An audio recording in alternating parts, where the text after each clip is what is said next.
welcome back, my friends, to another rousing rendition of Choir Boys Cutlery. Hey, today we're doing the DPX Hest by DPX Gear. Listen, before we get into it, 22 veterans a day in this country take their own lives. Vets, I love you. You have a place here. We back to blue over here. We support Leo. How do you do that, Scab? Well, we don't break the damn law. And finally, if you are an addict, never quit quitting. Well, every now and then, guys, I'll run across a knife that just punches way above its weight, and this is one of them. It's the DPX Hest, which Hest stands for Hostile Environment Survival Tool. It was designed by Robert Young Pelton, 1095 steel. It is 0.19 inches thick. It's built by Rowan. Now, you'll be familiar with Rowan out in Idaho, family-owned business. They do a lot of the Essie stuff. American-made, tough, badassery. We got a micarta handle. We've got a 3-inch blade with about 7.5 overall length. Now, it is very, very, very comfortable in hand. And if anybody knows me, if you've watched the channel for very long, you know that I like my big knives and I like my big handles. This is a knife, guys, that was made for hard use. It punches above its weight. And I've done this knife before. I did it last year. Now, this one is Kirk's, my buddy that keeps me in knives half the time. So, there up top there's a wire cutter on top of the blade. And there's a couple different things on this knife that we need to talk about real quick. Now, on the bottom of the handle, they have a pry bar. Kirk removed his for whatever reason. He's not a fan of it, so he took it off. So, can't really speak to that. One thing that I really, really like about this knife is the Kydex sheath. It has a belt clip. I love the way it rides. Matter of fact, I wore it all day today. We went out, did a little celebrating, got Megatron some new scrubs. She's got some major news coming. We'll announce that. I'll let her announce that in the next couple weeks. But she's moving on in her career and really fulfilling a lifelong goal. Super, super proud of her. So, we were out today, and I carried this knife all day long. It was never noticed, never seen, and really, I never felt it. Very, very, very comfortable. Now, one thing I got to say is this. I tested it last year. It's been used quite a bit. The only thing I did when I got it back from Kirk this time is I stropped it up. Did a little honing, but did more stropping. I wanted it to be just like it was. I really did. So, the sharpness on it is probably a 6 or a 7. We honed it up. It's held an edge incredibly, incredibly well. This thing is tough as nails, man. Now, one of the things that I will tell you is this. Robert Young Pelton is one of the most interesting dudes on the planet. He really, really is. He's been in like 30 different conflict zones, 120 different countries. If you hadn't studied up on him, Robert Young Pelton, he's a really, really interesting dude. He's somebody worth looking up. He came up with this. This is a knife that after he's been with rebel groups, he's been with government troops, he's been with all kind of folks in all kind of survival situations. And this is a design he come up with for surviving. I'm going to tell you something. I'm a novice at best, guys. Y'all know that. But every single task that I put this knife through, it held up well. The edge held up well. There were no chips, no dings, no dents, nothing at the end of the testing. It's held an edge incredibly well. Incredibly well. Like I said, it's probably a 6 or a 7. If I modify that, a 6 or a 7 when I got it. The only reason that is because it's been used. This is a knife that you use. It's a knife that you use daily. It's a hard use knife. Now, we'll get into a little more hard testing on the Tower of Doom. Some of this stuff I just wanted to show you general purposes. We can do feather sticks with it. That's kind of a must-have in survival. But it cuts all kind of stuff. And it's very, very, very comfortable in hand. There are no hot spots. Now you see there's some wire cutters up on that top edge if you're wondering what that is. And you can use it for a bottle opener. Another important part of survival. Now, we did some light batoning. Did a lot of different cutting things with it. I just wanted to show you the different uses. And again, This is a knife that's a little bit out of my comfort zone, and I tell you what, it performed incredibly well, and it made me look halfway decent, like I know what I'm doing. So you know the knife has to be good. Now, one thing that I'll say about it, you can take the handles off and use it kind of as a neck knife, but the micarta handles, to me, really take it over the edge as far as comfort. It's strange. It's got a nice choil right there below the blade. It's got a sharpening choil on it. Like I said, it's $10.95. Now the heat treat on this, it's that Rowan heat treat. They do a magnificent job on their heat treat. And this thing's about a 57 or 58 on the Rockwell hardness. And you just see it holds up. It takes on any task that I put on it. And of course, I'm going to do that right off camera because I'm a cinematographic genius. But you can see the difference, the deal.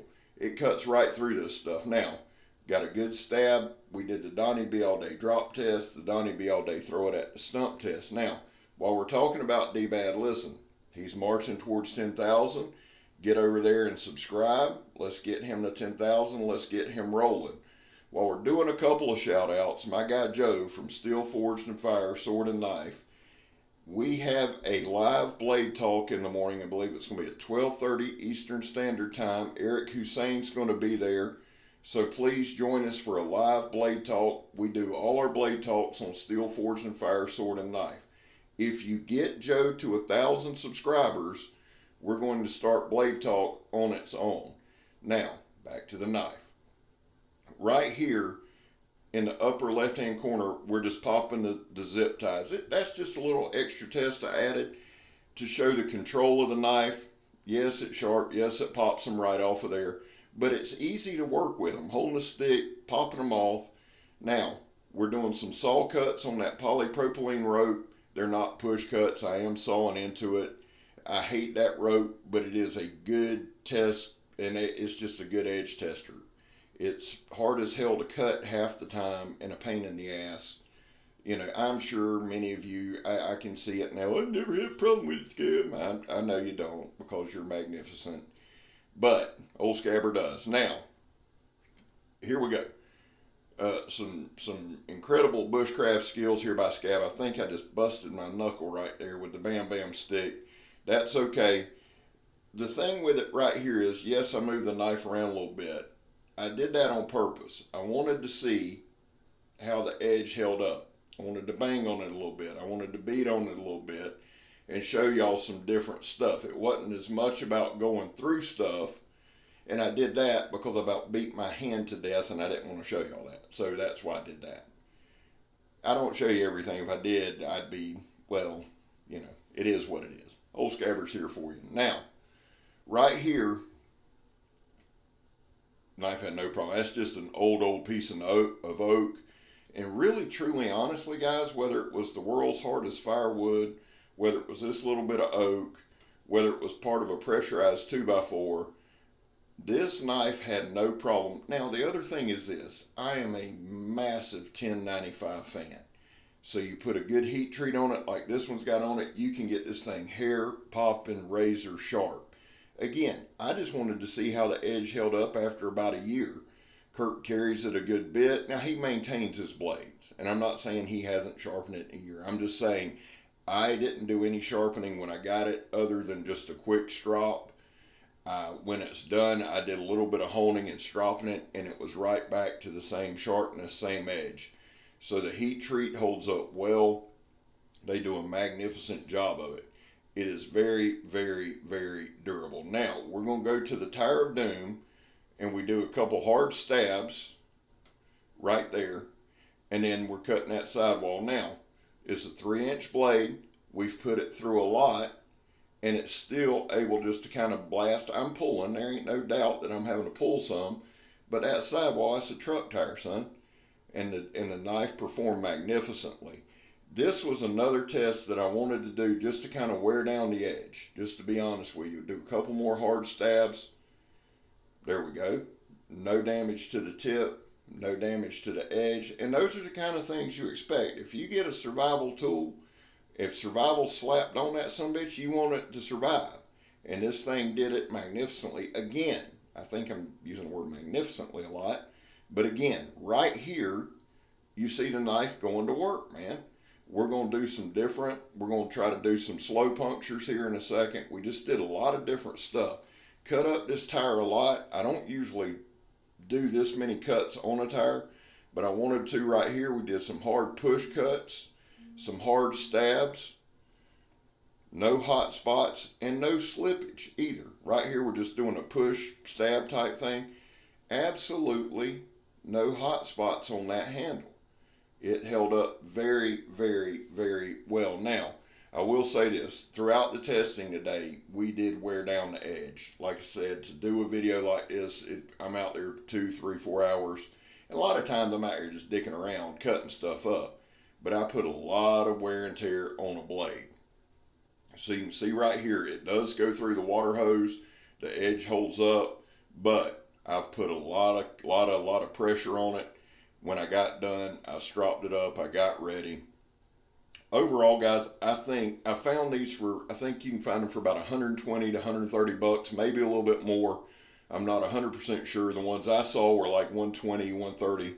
I'm really thinking about picking one up. They're awesome. Awesome knife. And like I said, I got no dog in the fight, son. I'm not a knife salesman. I just want to show you what a knife can do. This one's been out for some time. But if we find a diamond in the rough, we got to bring it up. Do we not? Yeah, we do, Scab. Thank you, Scab. No problem, son. Now, this week, we got a big week coming up. I hope you'll join us all week. I did a video response to the best looking guy on YouTube, Ron T. Sawyer. Check that out. We got a live blade talk tomorrow. Check that out. We got some fun stuff coming up. Guys, listen. My boy Mikey, whom I love, says it best. He says, Scab, never give up, never surrender, and everything will be okay. And Mikey's true. He's really, really true. I'm Scab. You're not. This is a badass knife, son. And I'm gone. Love y'all.